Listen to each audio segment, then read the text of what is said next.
Hello दोस्तों, आज मैं डॉक्टर विजय गुप्ता, बाल रोग विशेषज्ञ, विजयांजलि hospital, Englishiya line cantt, Varanasi से आप सभी भाई बंधुओं को जो है मकर संक्रांति की हार्दिक शुभकामनाएं देता हूं। आज मैं आपको जो है अभी जो फैला हुआ है इस समय जो है विंटर डायरिया, उसके बारे में थोड़ा सा जानकारी दूंगा। विंटर डायरिया होता क्या है और ये डायरिया अगर बच्चों में होता है आपके, तो आप उसको कैसे मैनेज करेंगे, घर पे कैसे मैनेज करेंगे, कैसे उसके लक्षण को पहचानेंगे, कब ज़रूरत पड़ने पे अपने डॉक्टर को दिखाएंगे, कब कौन सी दवाई लेनी है, क्या दवाई आपको मार्केट से कभी नहीं खरीदनी है, इन सब बातों के बारे में हम आपको बचाव और उसके लक्षण बताएंगे। तो मैं आज आपको विंटर डायरिया के बारे में बता रहा हूँ। तो चूँकि अभी पिछले कई दिनों से मैं देख रहा हूँ कि हमारे ओपीडी में भी डायरिया के बच्चे बहुत आ रहे हैं। डायरिया मीन्स आपको इतना एक छोटा सा वो बता देता हूँ, डायरिया होता क्या है। बहुत सारे लोगों को दिमाग में होगा ये डायरिया क्या होता है। कई बार बच्चे आते हैं, कहते हैं क्या हमारे बच्चे को डायरिया हो गया।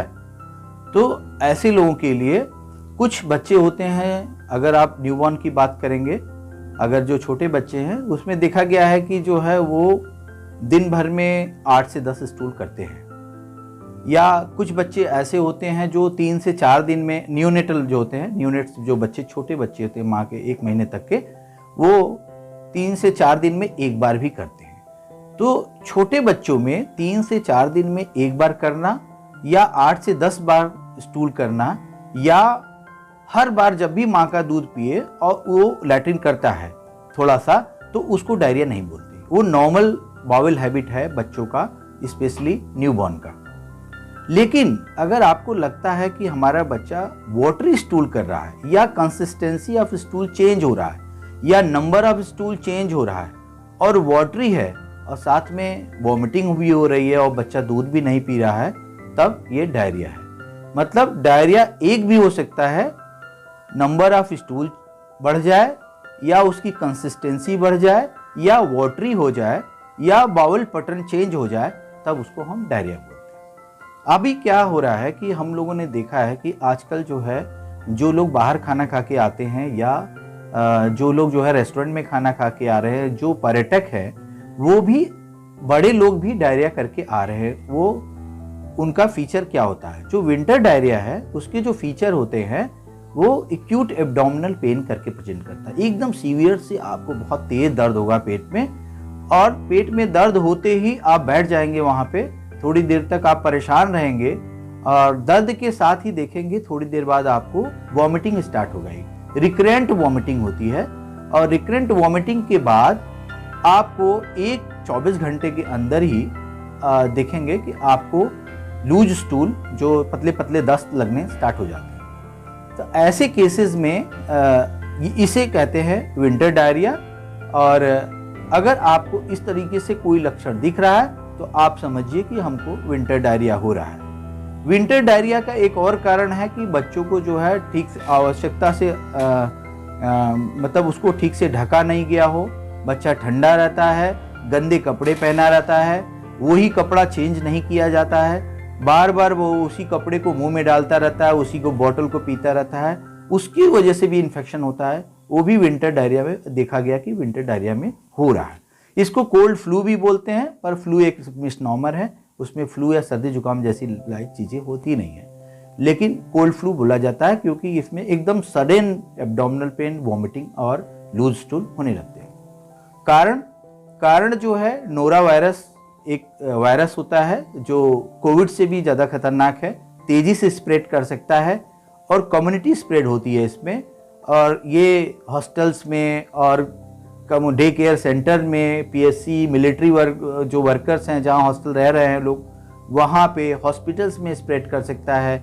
रेस्टोरेंट में अगर सफाई नहीं रखी जाए वहाँ भी हो सकता है, या आपके बच्चों को किसी आपने ले आके इन्फेक्शन अगर अपने बच्चों को अपने परिवार में देते हैं तो उससे भी हो सकता है। और ये ऑल ओवर वर्ल्ड में होता है, केवल इंडिया की बात नहीं है, पूरे दुनिया में ये जनवरी से लेके मार्च अप्रैल तक ये होता रहता है डायरिया।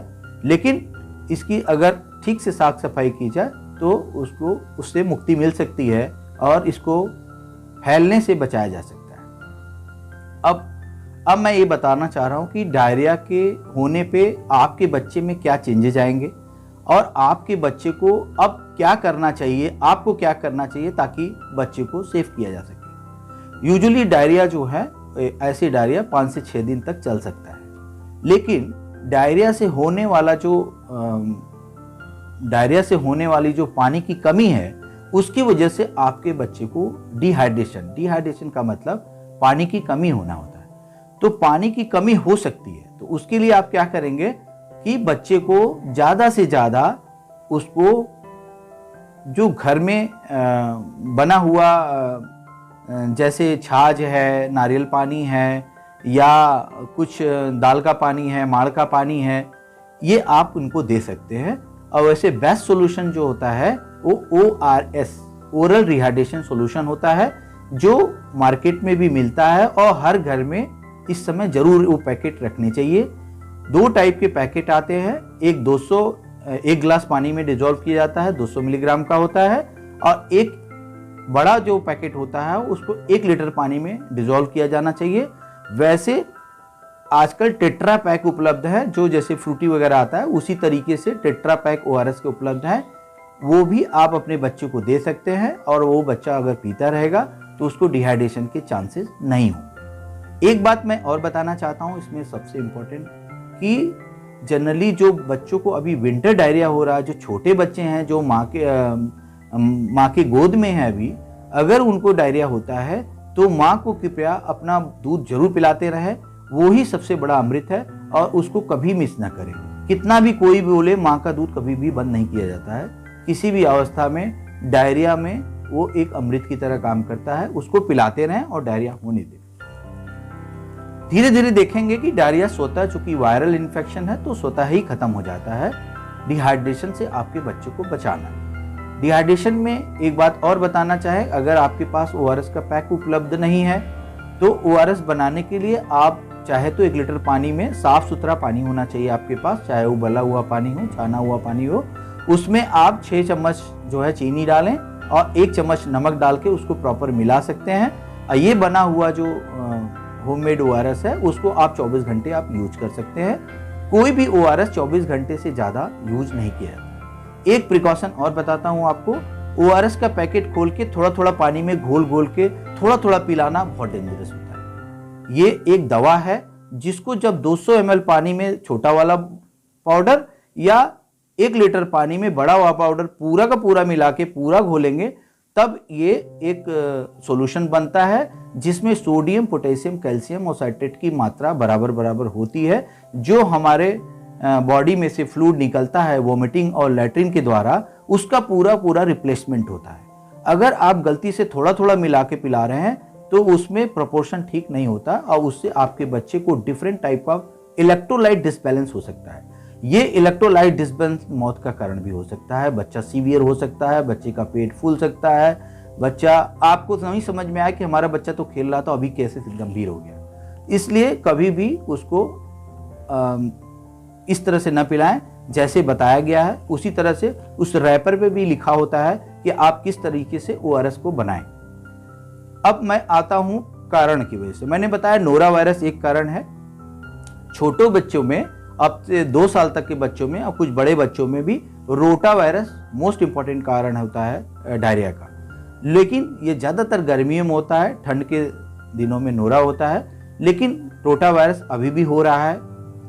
इसकी रोटा वायरस बहुत सीवियर होता है, लेकिन इस समय गवर्नमेंट ने बहुत अच्छा है कि गवर्नमेंट प्रधानमंत्री मोदी योजना में जो गवर्नमेंट में वैक्सीन आई है, इसमें रोटा वायरस वैक्सीन उपलब्ध है आपके पास, और सभी PSC, CSC, आंगनवाड़ी वर्कर सभी वैक्सीनेशन सेंटर पे प्रॉपर दिया जा रहा है। इसलिए आप लोग इस वैक्सीन को जरूर पिलवाएं। ये तो एक प्रोफाइलैक्सिस हुआ। तो अब मैं दूसरी बात बता रहा हूँ कि कब आप अपने बच्चे को डॉक्टर को दिखाना जरूरी है, कब आप अपने से ट्रीटमेंट कराएंगे और कब आप अपने बच्चे को जो है डॉक्टर को जरूर दिखाएं। और कभी भी आप जो है ओवर द काउंटर जाके आप केवल जो है मेडिकल स्टोर से दवा न लें। उसमें ज़्यादातर लोग एंटीबायोटिक दे देते हैं, एंटीबायोटिक का कोई रोल नहीं है वाटरी और वायरल डायरिया में। इसलिए आप हमेशा अपने डॉक्टर से सलाह लें, पीडियाट्रिशियन है तो पीडियाट्रिशियन से सलाह लें, उनसे बात करके तभी कोई दवा का उपयोग करें। अब जो है डिहाइड्रेशन कब होता है, कब आपको, अगर आपके यहाँ बच्चे को लगातार लैट्रिन हो रही है, लगातार उल्टी हो रहा है, लगातार एब्डोमिनल पेन हो रहा है, तो आप पेन के लिए थोड़ी दवा आप अपने पास रख सकते हैं। बड़ा बच्चा है तो आप उसको कुछ पेन किलर दवाएं दे सकते हैं, पैरासीटामॉल वगैरह। और अगर आपके बच्चे को जो है वॉमिटिंग हो रही है तो ओंडेनसेट्रॉन सिरप भी आता है, वो भी आप दे सकते हैं। उसके स्ट्रिप आते हैं, जीभ पे रख सकते हैं या स्प्रे कर सकते हैं, और उससे तुरंत वो आपके बच्चे का वॉमिटिंग 2-4 घंटे में कंट्रोल हो जाता है। लेकिन अगर बच्चा आपका लगातार वॉमिटिंग कर रहा है तो आप ज़्यादा चांस नहीं लीजिए, इससे बच्चे का डबल डिहाइड्रेशन हो जाएगा। एक तो वो वॉमिटिंग करता रहेगा, एक लूज स्टूल करता रहता है, और इस दौरान जो है बच्चे को जो है भूख नहीं लगती, इसलिए वो कुछ खाता पीता नहीं है, तो वो तीनों तरीके से वो डिहाइड्रेट होता रहता है। ऐसे केसेस में आपको चाहिए कि जो है वो डॉक्टर की सलाह लें। कैसे पहचानेंगे कि हमारा बच्चा बहुत डिहाइड्रेट हो गया, हमारा बच्चा अब डॉक्टर को दिखाना है? इसके लिए सबसे इम्पॉर्टेंट बात यह है कि अगर छोटा बच्चा है, न्यूबॉर्न है, और लगातार क्राई कर रहा है या एकदम से सुस्त हो जाता है क्राई करते करते, और अब वो लूज स्टूल भी कर रहा है, वॉमिटिंग कर रहा है, सुस्त भी हो रहा है और पेशाब नहीं कर रहा है। छोटे बच्चे अमूमन हर 4 घंटे में पेशाब कर लेते हैं। अगर वो बच्चे 4 घंटे में पेशाब नहीं कर रहा है, लगातार वॉमिटिंग डायरिया कर रहा है, सुस्त हो रहा है, ऐसे बच्चों को अब तुरंत जो है डॉक्टर को दिखाएं। बड़े बच्चों में भी अगर वो उसका जो है देखेंगे आप, उसकी आंखें जो है गड्ढे में धंस जाती हैं और स्किन जो है काफ़ी रबल्ड हो जाती है, श्रिंकल हो जाती है स्किन, जिसको आप उठाएंगे तो वापस फिर नहीं जाती है, और प्लस उसके टंग के आसपास आप देखेंगे ड्राइनेस हो जाता है, पूरा होंठ और सब सूखने लगता है।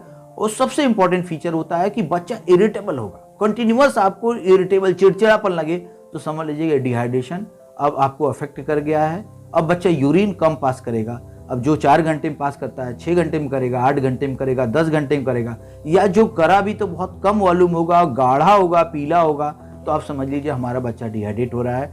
इसको तुरंत इमरजेंसी में दिखाएं, चाहे रात का 1 बजा हो, क्योंकि अनहोनी यहीं से स्टार्ट होती है। तो मैंने आपको आज ये बताया डिहाइड्रेशन के फीचर। अब ट्रीटमेंट आप घर पे क्या कर सकते हैं? ORS सबसे बेस्ट होता है। ORS के बारे में हमने बता दिया। कुछ जिंक के टैबलेट आते हैं और सिरप ड्रॉप आते हैं बच्चों को, वो भी जिंक दे सकते हैं। कुछ प्रोबायोटिक्स होते हैं, वो भी आप अपने बच्चे को दे सकते हैं। प्रोबायोटिक्स में 2 टाइप की प्रोबायोटिक्स आती हैं, एक बैक्टीरियल होती है, एक फंगल होता है। फंगल ज़्यादा बेटर होता है, वो ज़्यादा अच्छे से जो है काम करता है, तो आप फंगल प्रोबायोटिक्स दे सकते हैं उनको। और अपने बचाव के लिए उसको अपने ठीक से 30 सेकेंड जो है आपका हैंड हाइजीन वॉश करना चाहिए, हैंड वॉश करना चाहिए अच्छे से।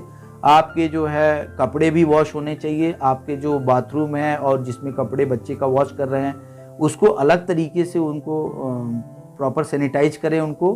और अपने जो बाथरूम के जो डोर नॉब ये सब चीज़ें भी ठीक से साफ करें उसको अच्छे से, ताकि उसको दोबारा ना फैले। अगर आप क्लिनिक में जा रहे हैं तो क्लिनिक में भी साफ़ सफाई का अपने ध्यान रखें, और अल्कोहल बेस्ड सैनिटाइजर का यूज कर सकते हैं, क्लोरीन वाटर का यूज कर सकते हैं, क्लोरीन के टैबलेट डिसइंफेक्टेंट करने के लिए कर सकते हैं। किसी भी तरीके से आपको इसको बचाना है। अब वैक्सीन के बारे में मैं बता रहा हूँ, प्रोफाइलैक्सिस इसके बचाव के तरीके में। वैक्सीन में जो है रोटा वायरस की मैंने बताया कि वैक्सीन प्राइवेट में भी और गवर्नमेंट में भी उपलब्ध है।